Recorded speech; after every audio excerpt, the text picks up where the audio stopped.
Some of the most vile, transphobic, anti-trans, mean, nasty shit that you are going to hear will come from your family. Your family members that are withholding away support, love, validation from you, they're fully aware that you're doing it.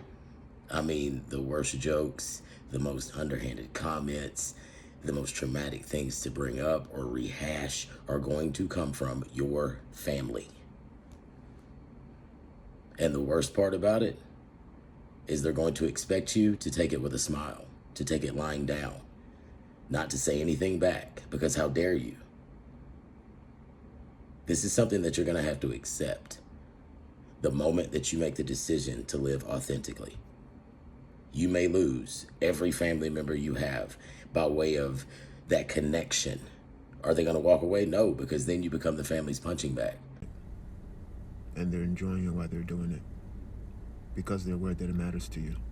And they're also aware that you're going to keep working for them and pining for them and reducing yourself and keeping yourself small and people pleasing and chasing after them and doing favors and having conversations and disembodying yourself and showing up at places you don't need to show up at to keep on trying to get it.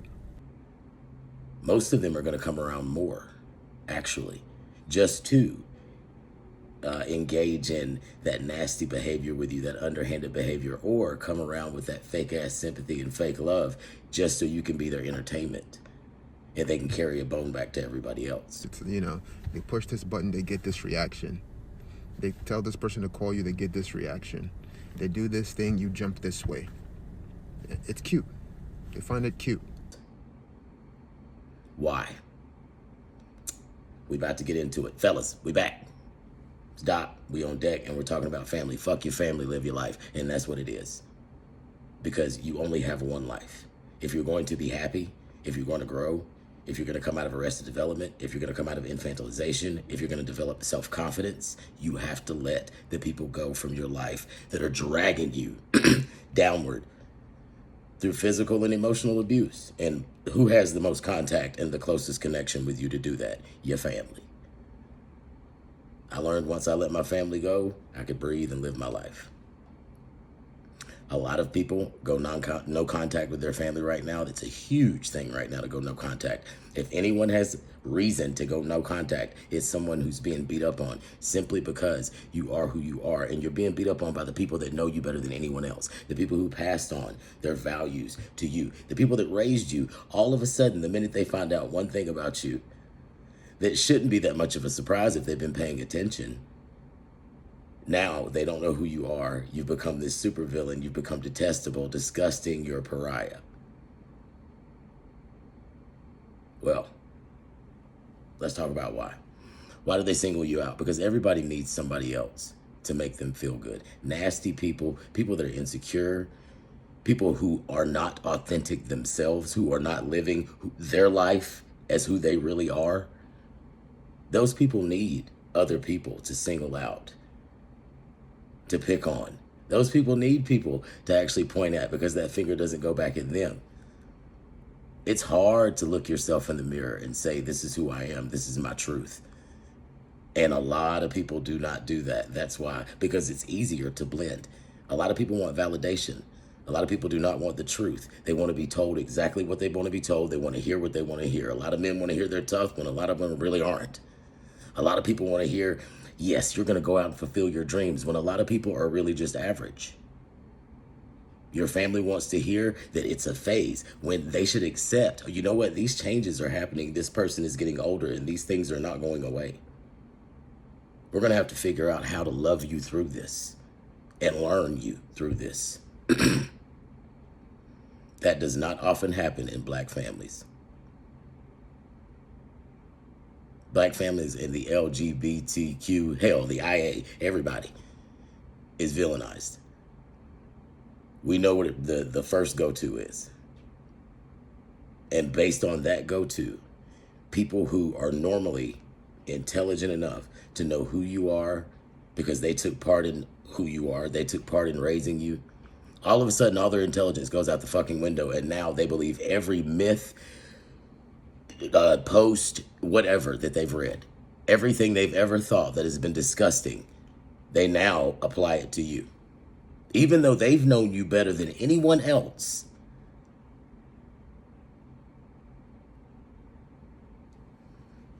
This causes you to stay in two places. Because when trauma hits, that's when arrested development settles in for a lot of people. CPTSD, look it up. Look into what complex post-traumatic stress disorder is. Complex post-traumatic stress disorder. Look that up.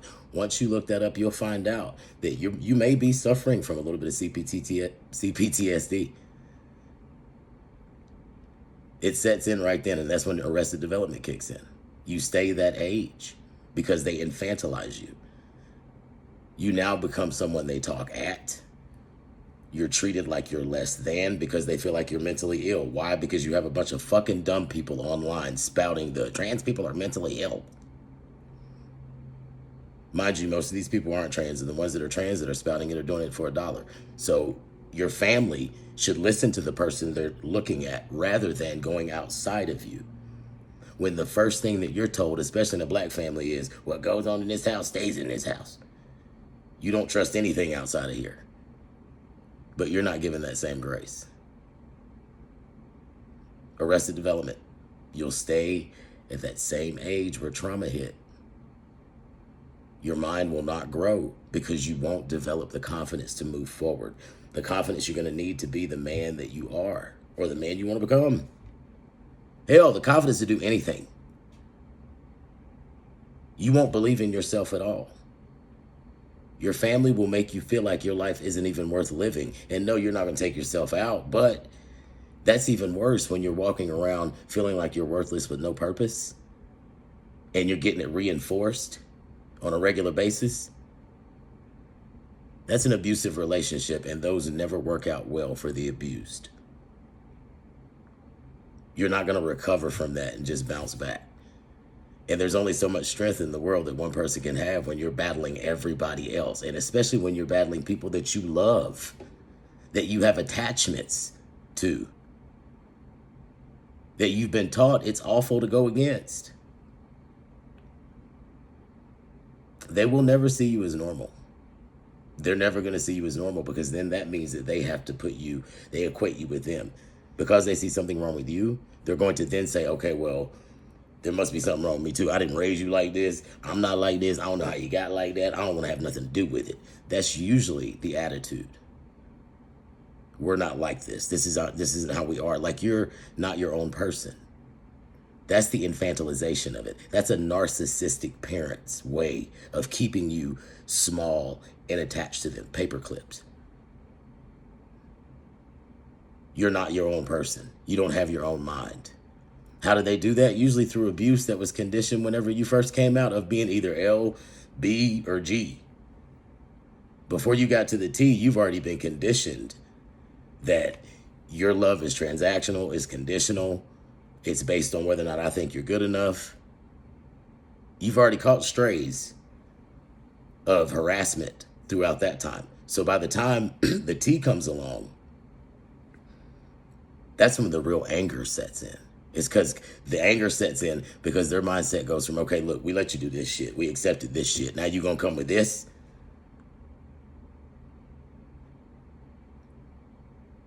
The anger and the disgust that you see in the eyes of the people that love you. There's no hurt that goes deeper than that to me. And you aren't a bad person. You're not weird or odd. You're just a regular person. As a matter of fact, you're more in touch with who you are than they are, which is another reason why they fuck with you. Families will accept the worst of the worst of the worst, throw parties for the criminals. Damn, know that certain things are going on within the family like SA, murderers, pimps, hoes, hustlers, all that get accepted. But you are the worst thing in the world. Somehow, even those people can stand on high and judge you. How do you get away from this? Now that we've gotten all that out, how do you get away from it? Number one, cut them off. I am sorry that you are only able to look upon me with fear and disappointment. I'm sorry that you won't allow yourself to see me. The pain of your disapproval will no longer distract me from going after everything I deserve in this world.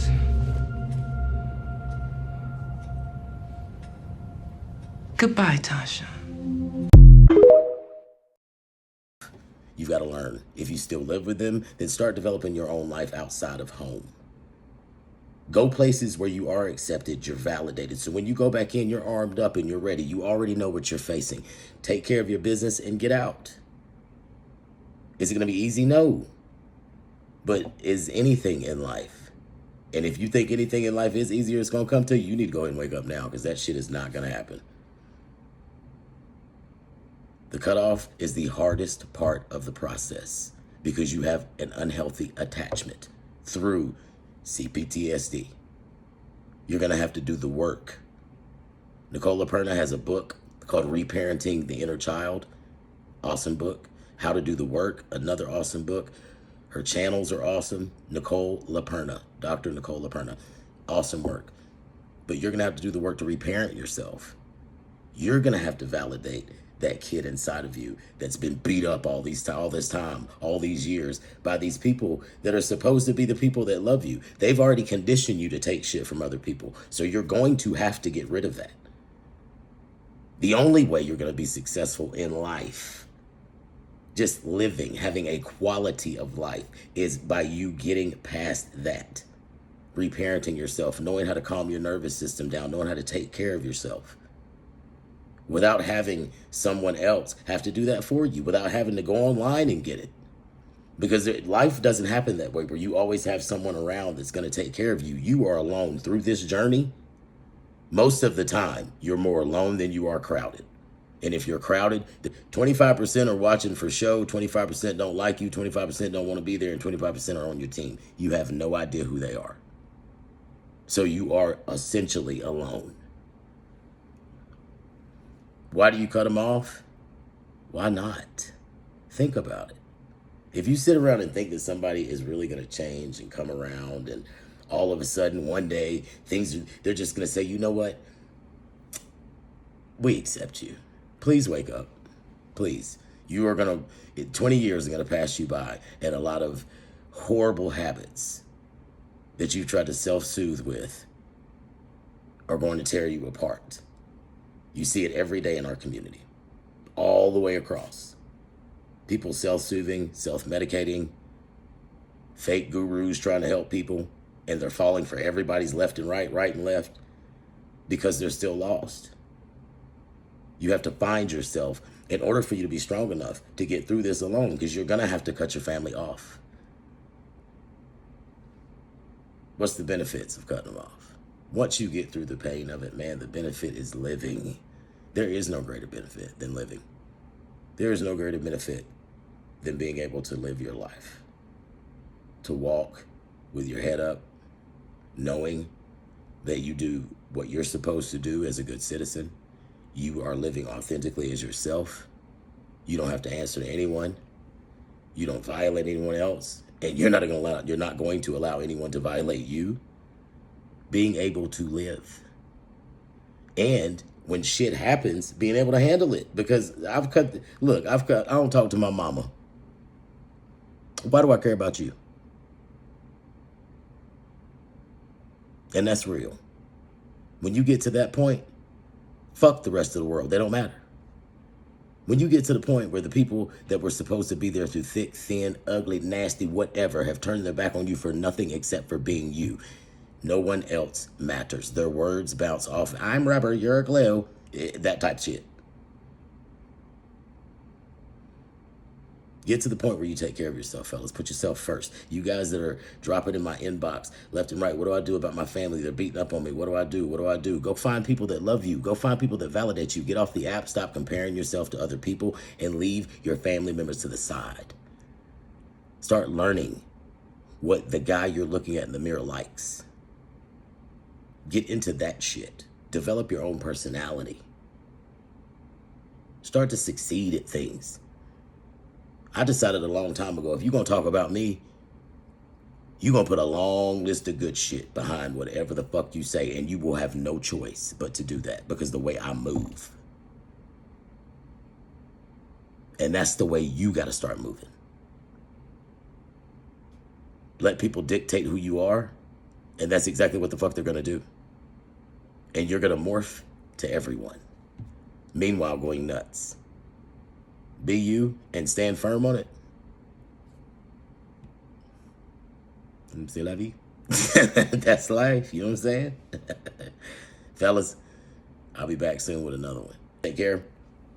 Like, share, subscribe. I'm out.